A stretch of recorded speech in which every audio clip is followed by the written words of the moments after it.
Hi, my name is Warren Smith. People know me as a percussionist, as a performing artist, but I am also an archivist, and I've kept a pretty extensive record of my performances over the 50 years, some odd career of my life in New York City.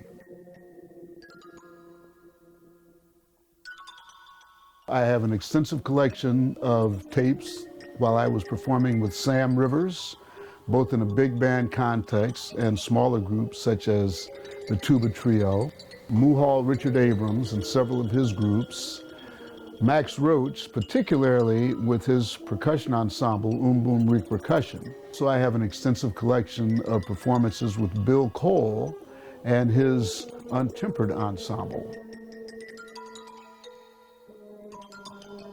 I have recordings of James Jabbo Ware's Me, We, and Them ensemble. Also, slide photographs and print photographs, musical scores, some of my own composition, and some of my compatriots, fellow composers. Through my association with other percussionists, I have always collected as many of their compositions as I could for my own pleasure. All the composers who have written music for Boom in general, including Omar Clay and Joe Chambers and Roy Brooks, among many others that I sometimes forget, have contributed to this library. I would like to be able to share this with future percussionists and with some of those who have completely missed the fact that there is such a thing as an archive of percussionists. There have been so many other composers that were composing for percussion even before Boom started. And I have quite a collection of that material also. Boom has added immeasurably onto this because it's opened the doors for other composers in the genre of jazz music to have contributed to this library also. In this particular collection of percussion music, you will find compositions by composers like Paul Creston. I have a marimba concerto of his. I have a timpani concerto by Elliott Carter. Just reached, I think he's 100 years old now or something like that. Definitely in his 90s. Edgar Varese, I've got compositions of his. I've got compositions by all manner of classical percussionists. But what's more interesting is contemporary composers like Coleridge Taylor Perkinson, who wrote percussion pieces because we had encountered each other. And I perhaps had something to influence his doing that.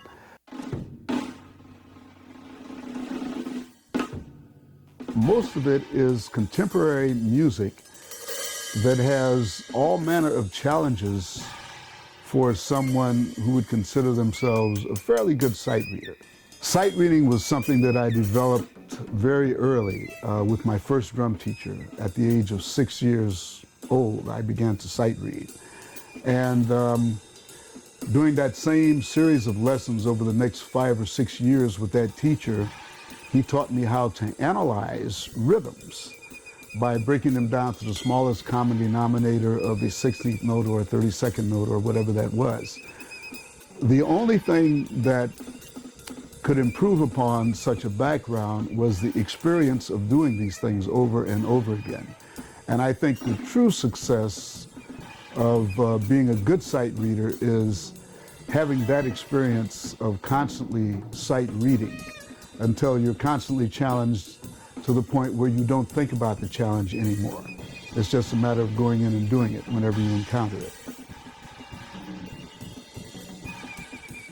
These archives, I think, would be very useful in education in particular. I have used them during my own lectures to explain points of artistry in terms of arrangements, compositional techniques, variances in shadings and dynamics, and all sorts of other devices that contemporary composers do use. Also, I want to make them available to other archivists so that they might continue their further explorations to see and uncover some of the music that has yet to be discovered from other obscure composers. These archives are very valuable, particularly the cassettes, because I have been able to play them for years of my composition and history students in the classroom and expose them to some of the music of people that they entirely miss the opportunity to hear in live performance or even on record. The scores could be very useful to showing student composers the devices that other composers use. These tapes have been recorded by my own cassette tape recorders, starting with one that my family gave me probably in around 1972 or 73. And what I started doing was recording all of the music presentations and quite a few of the rehearsals that were being conducted at Chelsea Performing Arts Studio WIS. And they got to be quite a legacy. There were perhaps 2 decades of recordings of my own group, the Composers Workshop Ensemble, and almost all of the other groups that came through there. We had a group called the Baritone Saxophone Retinue, which had some of the most notable baritone saxophone players in the world, let alone in New York City. We had a group called Brass Proud. We had so many groups that came there and rehearsed that every time I got a chance to tape some of them, I would. The project with Boom Repercussion actually happened as a result of my having Studio WIS, which was a rehearsal and performance studio on 21st Street in Chelsea, in Manhattan. Max Roach would frequent the place to rehearse with his own groups, and he saw that I had an extensive array of percussion instruments, and he decided to use that to develop his ensemble. Among the people that he first invited were myself, Omar Clay, Joe Chambers, Freddie Waits, and Roy Brooks. All of us knew each other. We all knew Max individually, and several of us were fairly intimate friends. So when Max called this group together, we were all pretty much familiar with each other's music and with each other personally.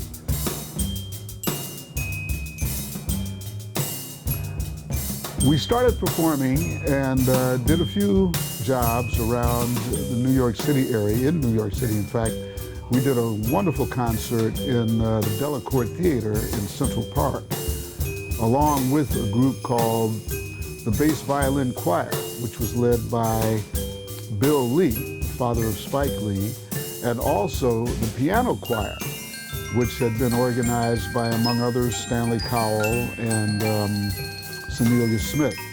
A very beautiful array of keyboard artists who performed at the same time on multiple instruments. And the 3 groups, Boom, the bass choir, and the piano choir, did a composite composition at the end of that performance. The very first performances we did were at Adelphi University in Garden City, Long Island in about 1970. We were at Adelphi University because I was a professor of music at Adelphi at that time, between the years 1969 and 1972. And then later that year, one of my former students, Napoleon Rebels Bay, was teaching at Hempstead High School and arranged for us to do a concert there. So those were our 2 first performances. Eventually, Boom went to Europe on our first European tour in about 1978. Several of the percussionists in Boom were more than just drummers. There were 3 of us or 4 of us who actually had experience playing the mallet instruments, and a couple of us at least who were also experienced playing the timpani, the kettle drums. As a result of our gifts, we were able to teach those who did not know those instruments to be more familiar with them, and eventually all of us wound up performing on all of these instruments at various times during our performances. We made a habit of trying to change around because all of us wanted to be the greatest drummer in the world, and of course that was short-circuited by the fact that Max Roach was among our presence. But other than that, I was playing a lot of the timpani because I had had the experience before, and Fred King came into the group and was able to relieve me because he was quite an experienced timpanist also, and he was also a composer. Ray Mantia entered the group because we were all having trouble being able to keep up with the necessity of having African percussion represented in the group. Mantia, with his hands of steel or hands of fire or whatever, ignited that among us, and we all became better hand drummers as a result of his influence. And later, when we needed even more firepower, we added Steve Berrios, who was also an excellent jazz set drummer as well as a fine percussionist. And this made us delve deeper into the more African element of percussion. Some of the instruments included 2 bass marimbas, which were 5 octaves in range. We had a set of 5 kettle drums, 5 timpani. We had a bank containing 4 or 5 huge gongs, which we used. We had a vibraphone, a xylophone, and orchestra bells, as well as a set of tuned crotales, which were like finger cymbals, except that you strike them with sticks and they are mounted on a stand. And of course, we had 2 drum sets with an array of cymbals and other smaller percussion instruments. The percussionists who were actually, or I should say the drummers who were actually most familiar with percussion were Omar Clay, who had gone to the University of Michigan, and he was familiar with the mallet instruments and the kettle drums, and Joe Chambers, who was quite an accomplished pianist. And so he, of course, was familiar almost immediately with all of the mallet instruments. And of course, I had a master's degree in percussion, so I had been trained as a classical percussionist, so I knew the timpani very well as all of the other mallet instruments. Forgot about that.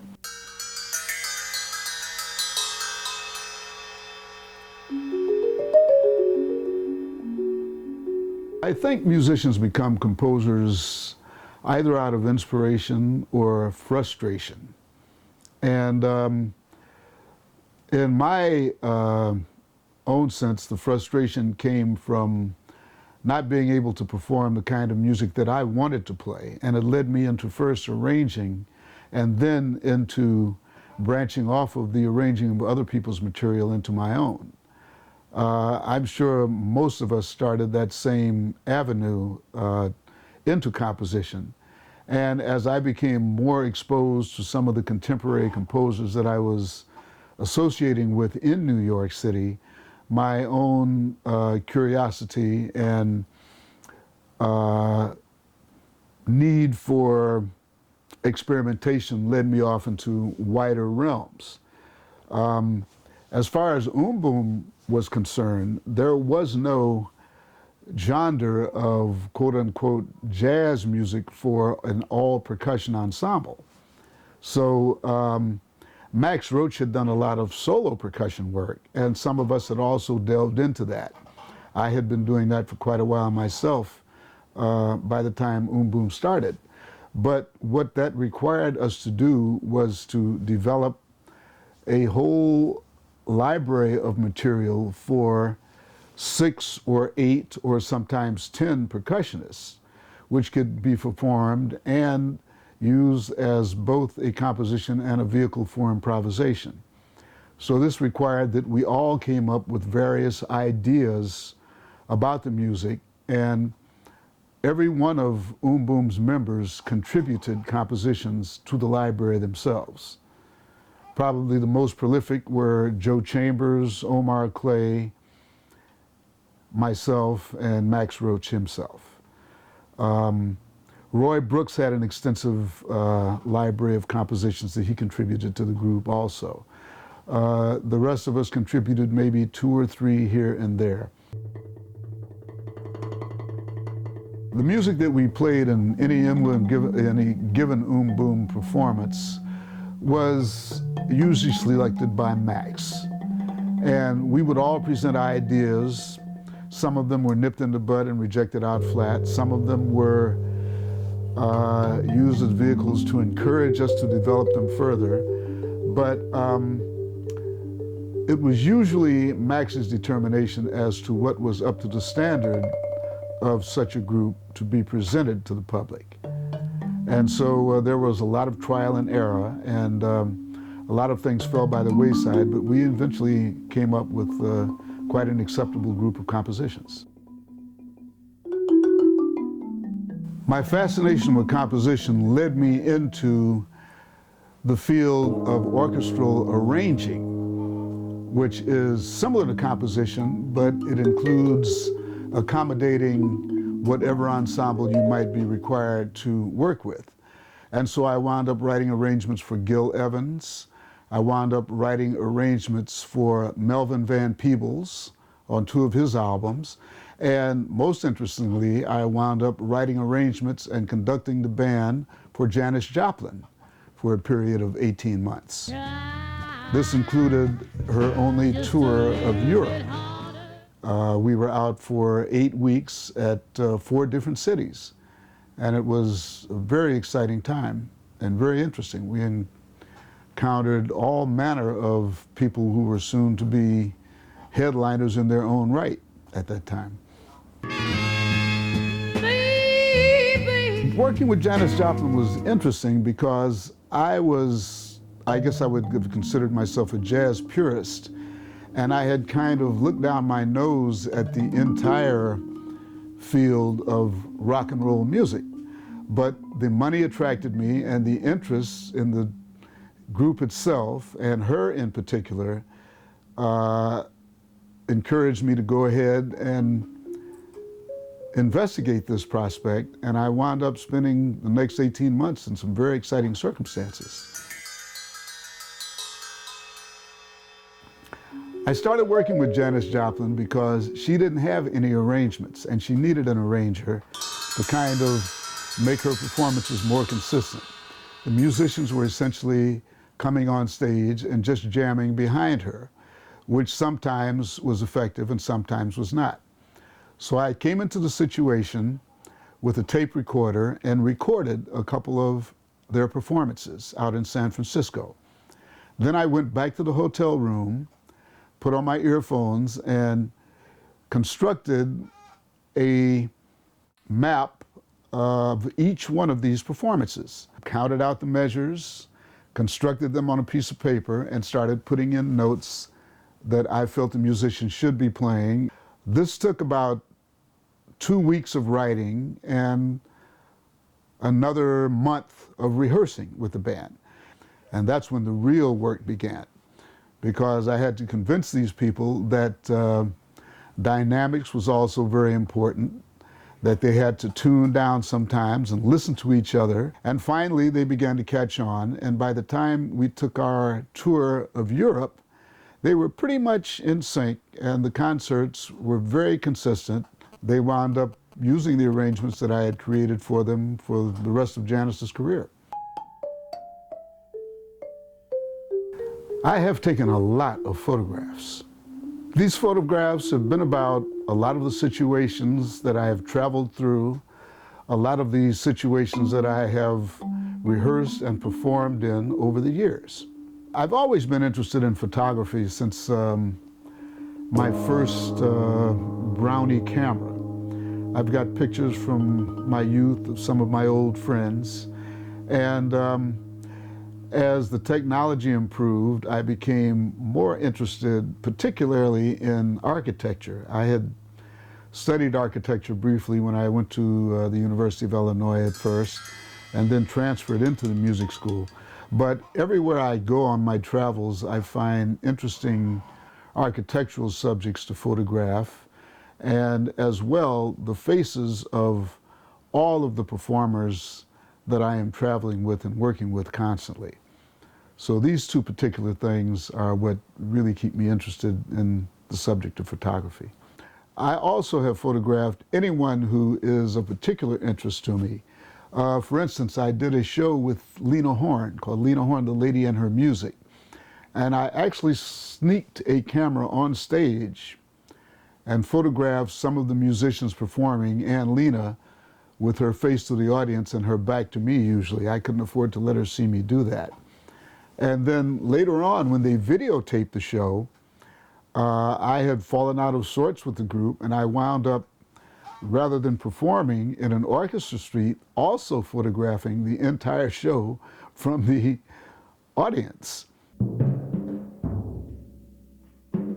I think that this music should be available to other musicians who are serious-minded so that they can see how valuable these types of things can be for the future of our music. This career has taken me all the way around the world, all over Asia, 3 countries in Africa, all over Europe, finally this time to Russia, and in South America, as well as the North American continent. These archives are a representation of the joyous time I have had in my life of making music, coming from Chicago to New York City without great expectations and following this whole field all the way around the world and back home again.